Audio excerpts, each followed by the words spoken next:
Hello everyone, welcome to youth connect. Improve and ignore, 2 task मिले थे हमें, मैंने उस पर वर्क किया है। मैंने सोचा है कि मुझे क्या इम्प्रूव करना था और क्या इग्नोर करना था। वो डिस्कशन अब मैं कमल भाई के साथ शुरू करती हूँ। आप भी बताइए कि आपने क्या किया है। कमल भाई, welcome. Om Shanti. Om Shanti, thank you. जैसा कि आपने मुझे कहा था that any response happening to you, you have to take it 2 ways, either you have to improve on your self और इग्नोर इट। तो मैं अपनी फैमिली का ये बताती हूँ। मुझे मेरे एक आधे फ्रेंड ने, मेरे हस्बैंड ने, मेरे पेरेंट्स ने बोला कि तुम्हें बहुत गुस्सा आता है डे टू डे लाइफ में, कि किसी भी चीज़ में बहुत जल्दी इरिटेट होके गुस्सा करने लग जाती हूँ।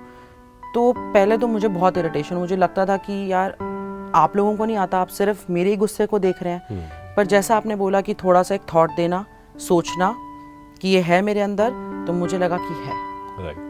और अब इम्प्रूव करने की बात सेल्फ रिफ्लेक्शन पे है, which I am working on it. और दूसरा उन्होंने बोला कि अगर तुम थोड़े से आलसी हो काम करने में, अगर तुम अपना आलस छोड़ दोगे तो you can do really well in life, really good in life. तो वो भी मुझे लगता था कि यार मैं सोचती सभी कर रहे हैं, ये मुझे क्यों बोल रहे हैं। तो एटलीस्ट वो मेरी बेहतरी के लिए बोल रहे हैं, बाकी जो कर रहा है उन्हें क्या फ़र्क पड़ रहा है।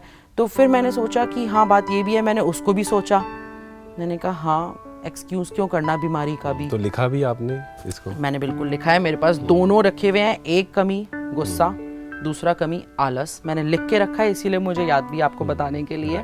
ये दोनों पर ये मेरे अंदर हैं और ये मैंने इम्प्रूव करने की सोची है। तो देखिए, जब हम लिखते हैं तो इससे क्या होता है, लिखने से उस पर हमारा अटेंशन और ज़्यादा इंक्रीज हो जाता है। हाँ जी, है ना। और लिखने की प्रैक्टिस एक्चुअल में हर किसी को करनी चाहिए। सिर्फ 30 एज के बाद कई बार हम लिखना ही बंद कर देते हैं। हाँ, हर दिन हम हर दिन आधा घंटा बैठें, कुछ अच्छी बातें सुनी वो लिखें, या मन में जो चल रहा है वो लिखें, थॉट्स कुछ तो लिखें कम से कम। एक तो राइटिंग इंप्रूव होगी, दूसरा वैसे नॉलेज इंप्रूव होगी कि हम कंप्यूटर्स और मोबाइल्स पे we are expert in typing but not writing now. तो लिखना है इसको जी। तो इसमें देखो हमने क्या किया, जैसे ही सेल्फ रिफ्लेक्ट किया। ये 3 स्टेजेस हैं इसकी।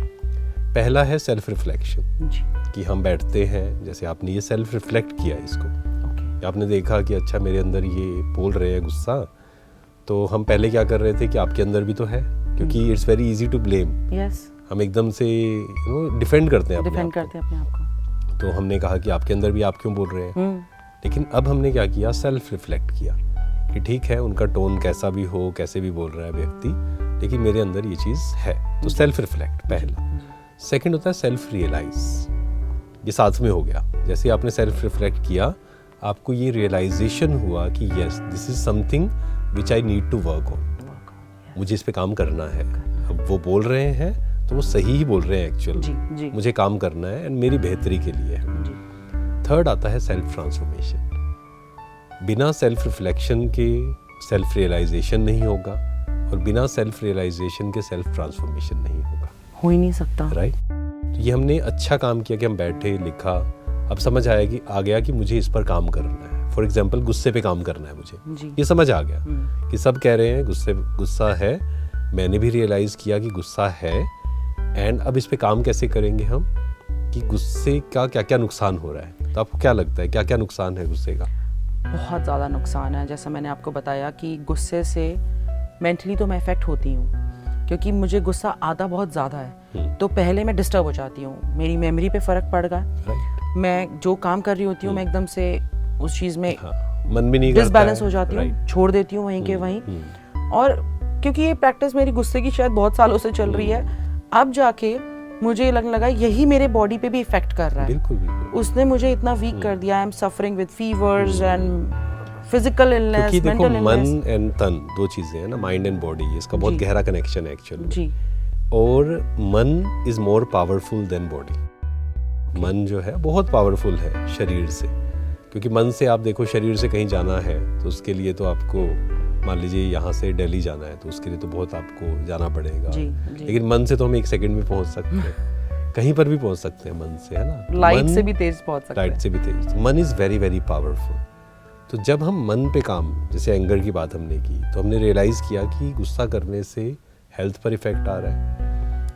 काम, हमें कई लोग कहते हैं कि गुस्सा करने से काम जल्दी हो जाते हैं, पर वो टेम्परेरी होता है कई बार। बट रियल में जो रिलेशंस हैं हमारे बहुत ख़राब हो जाते हैं। आप किसी, मान लो एक मदर है अपने बच्चे पे गुस्सा कर रही है उसके फ़ायदे के लिए, बट वो रिलेशंस तो ख़राब हो रहे हैं ना, और वो बच्चे के अंदर फियर, लो सेल्फ एस्टीम, और आजकल तो उल्टा हो रहा है, हम बच्चे माँ बाप पे बहुत गुस्सा कर रहे हैं। हाँ, तो ये क्यों नहीं, एक्चुअल में क्यों हो रहा था, ये भी एक रीज़न है कि बचपन में पेरेंट्स ने हम पे बहुत गुस्सा किया, फिर एक एज आई जब हम एक प्रकार से इंडिपेंडेंट हुए, तो वो सारा अब हम निकाल रहे हैं उन पर। जी, हम ये भी एक कारण है, मतलब रिलेशन अच्छा नहीं है ना। हाँ, नहीं है। दैट मीन्स एक होता है कि हम सामने वाले, आप सोच के देखिए, कोई व्यक्ति है, आप यहाँ से मान लो बाहर निकल रहे हैं और दो लोग बैठे हैं, कि आपने दूर से देखा, एक है जो आपको अप्रिशिएट करता है, जो आपको आपके बारे में पॉजिटिव बताता है, दूसरा है जो हर बात पे कमी निकालता है। आपने दूर से देखा, एक इधर एक इधर, आप किस तरफ जाएंगे? पॉजिटिव, है ना, पॉजिटिव। ऐसे रिलेशंस, जब हम किसी से प्यार से बात करते हैं, उसको अप्रिशिएट करते हैं, और एक होता है गुस्सा, दूसरा होता है स्ट्रिक्टनेस, दोनों फ़र्क है। जैसे एक मदर है तो बच्चे को कई बार स्ट्रिक्ट होना पड़ेगा बच्चे के लिए, बच्चे की बेहतरी के लिए, लेकिन गुस्सा नहीं, क्योंकि गुस्से से सब चीज़ें खराब हो रही हैं, हेल्थ खराब हो रही है, मेंटल हेल्थ, फिजिकल हेल्थ, और रिलेशन खराब हो रहे हैं हमारे, है ना, तो उसका तो कोई फ़ायदा ही नहीं है। तो इन बुरी आदतों में गुस्सा तो हो ही गया, मेंटल एंड गुस्से को तो विकार कहा जाता है, काम, क्रोध, लोभ, मोह, अहंकार। क्रोध एक विकार है, आई थिंक टॉप मोस्ट है।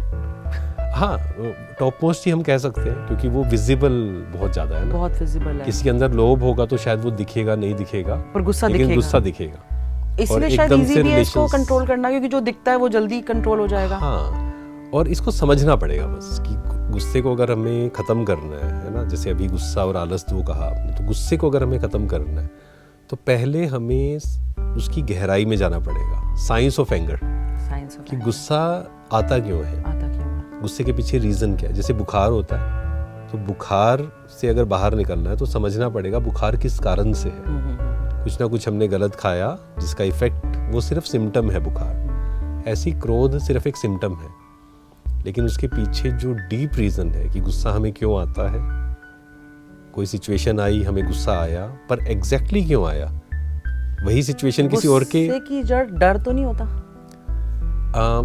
एक फैक्टर है, एक फैक्टर है, लेकिन ऐसे बहुत सारे फैक्टर्स हैं। जैसे दो लोग हैं, एक ही सिचुएशन आएगी, एक व्यक्ति को बहुत क्रोध आएगा, दूसरे को नहीं आएगा। इससे क्लियर क्या होता है कि सिचुएशन क्रोध नहीं उत्पन्न कर रही है, अपने अंदर की कोई कमी या डर या विश्वास ना होना। क्योंकि अगर सिचुएशन कर रही होती तो फिर वो दोनों में सेम करती, बिल्कुल दो लोगों में।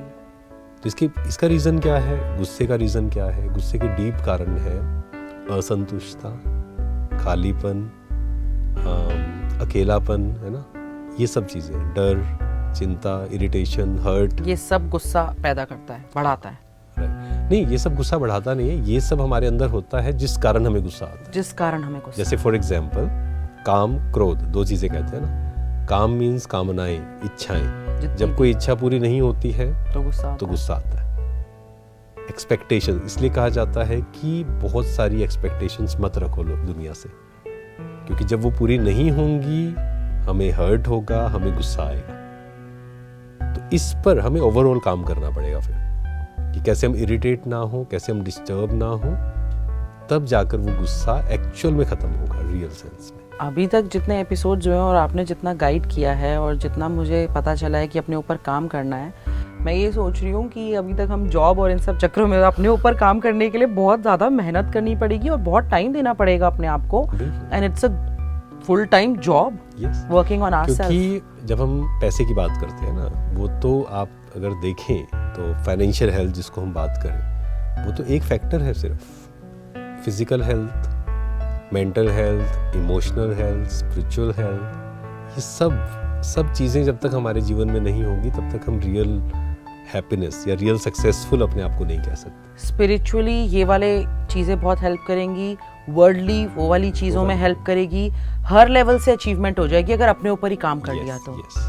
और देखो, जब पेशेंस, जैसे हम इंटरनली अपने पे काम कर रहे हैं, एंगर खत्म होगा, पेशेंस इंक्रीज होगा, परखने की शक्ति इंक्रीज होगी, तो बाहर की दुनिया में भी हम सही काम करके बहुत कुछ अचीव कर पाएंगे। और फिर तारीफें होनी भी शुरू हो जाएंगी तो अच्छा भी लगना शुरू हो जाएगा। नहीं, ये फिर गलत हो गया ना।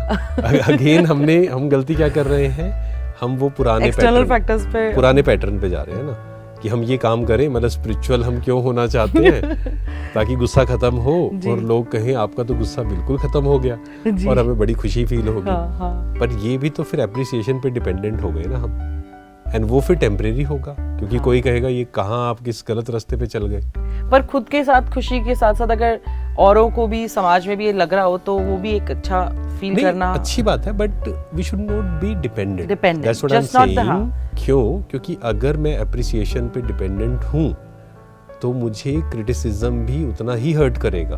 देयर इज नो वे कि जैसे कई लोग हमसे पूछते हैं, वो कहते हैं आप कोई ऐसी विधि बताइए कि एप्रिसिएशन तो अच्छा लगे और क्रिटिसिज्म बुरा ना लगे। ऐसा पॉसिबल है? क्योंकि अगर मैं डिपेंडेंट हूँ, मुझे अगर सर्दी अच्छी लगती है, मैं कहता हूँ मेरे को सर्दी बहुत पसंद है, तो गर्मी से मैं परेशान होऊंगा फिर। और जैसा कहते भी और रियल में भी होता है कि अच्छाई तो उतनी अच्छी भले ना लगे पर कोई बुराई कर दे ना तो वो दिमाग से नहीं जाती है, अच्छाई भूल जाते हैं। इसको नेगेटिव बायस बोला जाता है ना, कि मान लो किसी ने 10 चीजें हमारे लिए अच्छी बोली एक ही दिन में, एक चीज बुरी बोली, हम वो 10 चीजें छोड़कर एक चीज के बारे में सोचते जाएंगे। या 10 लोगों ने हमें अप्रिशिएट किया, एक ने क्रिटिसाइज किया, हम उस एक व्यक्ति के बारे में ज्यादा सोचेंगे। हाँ जी। तो ये हमें चेंज करना है।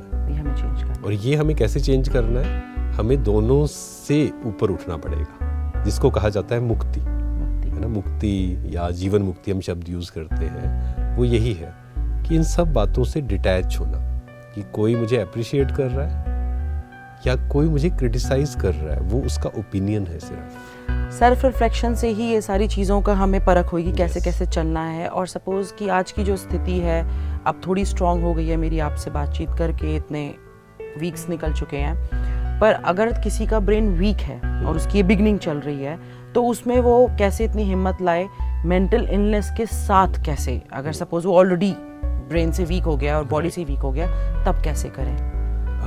देखो, इसके बारे में हम नेक्स्ट एपिसोड में ज़रूर डिटेल में बात करेंगे कि कैसे, मतलब कब शुरू करना चाहिए और कोई मेंटली कहीं मेंटल डिस्टर्बेंस, क्योंकि एक इमोशनल डिस्टर्बेंस होती है, एक मेंटल, तो हम उसके बारे में ज़रूर चर्चा करेंगे नेक्स्ट एपिसोड में जी।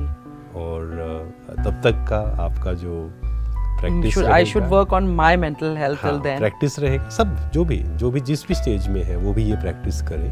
हमें क्या करना है? आई am peaceful, number 1 thought create करना है, लिखना भी है इसको दिन में 3 बार, 3 टाइम्स। प्लीज आप सब फटाफट लिख लीजिए। आई एम पीसफुल एनर्जी जी, नंबर 1 जी। Peace is my true nature, है ना। एंगर मेरी ओरिजिनल नेचर नहीं है, peace is my true nature, peace is my original nature. And third, no one can disturb me, कोई मुझे डिस्टर्ब नहीं कर सकता। ये 3 थॉट्स बार बार लिखेंगे, जितना लिखते जाए, लिखने से फायदा क्या होगा? मेमोराइज हो जाएंगे, सबकॉन्शियस माइंड में जाता है वो। और जो बात सबकॉन्शियस माइंड में चली जाती है, हमारा संस्कार चेंज हो जाता है। मैं तो अभी एपिसोड के बाद जरूर लिखने वाली हूँ, आप प्लीज मत मिस करिएगा, एक बार प्लीज रिपीट कर दीजिए। सबसे पहला थॉट है आई एम पीसफुल एनर्जी, मैं शांत स्वरूप आत्मा हूँ जी। सेकंड, शांति मेरा स्वधर्म है जी। Peace is my original nature, anger is not my original nature जी। Third, no one can disturb me, कोई मुझे डिस्टर्ब नहीं कर सकता। Thank you so much Kamal ji, आपने जो ये 3 चीजें बताई हैं, I will work on it and I will come back to you on the next episode. ओम शांति। ओम शांति।